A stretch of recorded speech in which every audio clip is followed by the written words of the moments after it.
Kisah pemuda kaya, anak bos besar pemilik 73 perusahaan, yang menjadi cleaning service. Episode 90. Di tengah kedatangan Rena dan Niken. Di tengah hangatnya sambutan tuan rumah. Akhirnya, Kaori pun memutuskan untuk pamit pulang juga. Sambil mendekat ke mamanya Kenshin.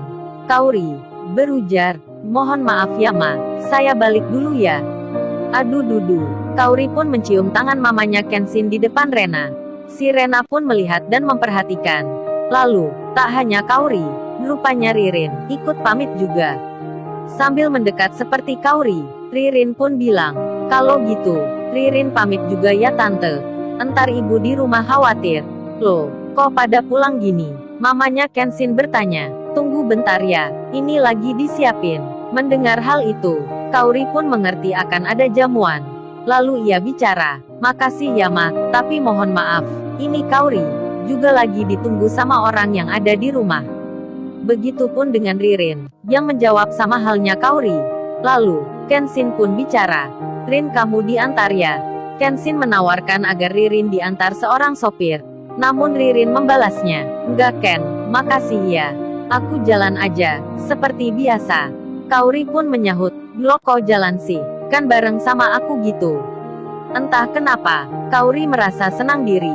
Kayaknya, dia menyimpan sesuatu. Atau, dia melihat hal yang membuatnya merasa yakin. Apa itu, entahlah. Lalu, Kaori pun undur diri bersama Ririn. Kenshin mengantarnya sampai depan rumah. Ayah dan mamanya sendiri masih berada di dalam. Niken dan Rena berganti tempat. Kini, mereka yang bicara dengan pemilik perusahaan yang tersohor itu. Karena si Rena, yang seorang wanita karir, seorang entrepreneur. Jadinya, topik yang mereka bicarakan, tak jauh dari hal tersebut. Lalu, sang bos besar pun bertanya pada Rena, "Oh ya, perusahaannya kabarnya gimana ya? Apa masih tetap dilanjutkan ke depannya?" Si Rena pun menjawab, "Oh yang itu om. Ini masih menunggu kondisi dan situasi perkembangannya, terutama kondisi market saat ini." Beda lagi dengan Niken. Kayaknya, dia berasa nervous banget. Setengah malu, wajahnya merunduk. Sampai Niken tak berani melihat orang yang ada di depannya. Ia masih teringat dengan apa yang ia lakukan sebelumnya. Namun, saat itu, ayahnya Kenshin tidak mengetahui. Atau memang bersikap tidak tahu. Hingga Niken pun ditanya, "Kalau mbahnya yang ini, apa sebelumnya juga bekerja di perusahaannya Mbak Rena ya?" Jadinya, Niken merasa deg-degan banget gitu ditanya bos besar. Namun kemudian, untung saja ia tak jadi menjawab. Karena, tiba-tiba, ayahnya Kenshin mendapat telepon dari seseorang. Sementara, di luar rumah, terlihat Kaori membuka pintu mobilnya. Ia pun mempersilahkan Ririn untuk masuk. Kenshin lalu bilang, "Rin, makasih ya, sudah kesini.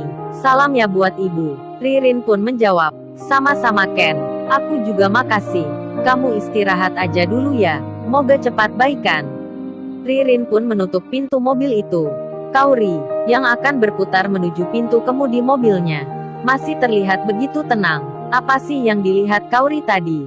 Kok rasanya ia menyimpan rahasia gitu?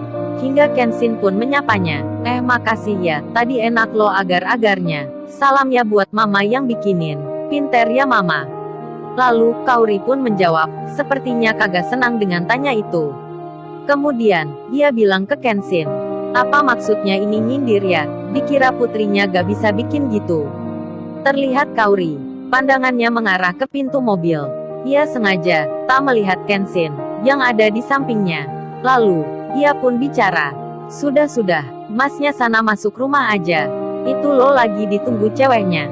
Kaori bercanda apa Jay, "Les gitu ya. Tapi kok logat bicaranya, tersenyum gitu ya." Hingga ia pun masuk mobil. Kenshin pun menutup dengan pelan. Lalu, ia juga bilang, "Hati-hati ya, pulangnya." Akhirnya, tepat jam 6 kurang seperempat, Kaori dan Ririn meninggalkan rumahnya Kenshin.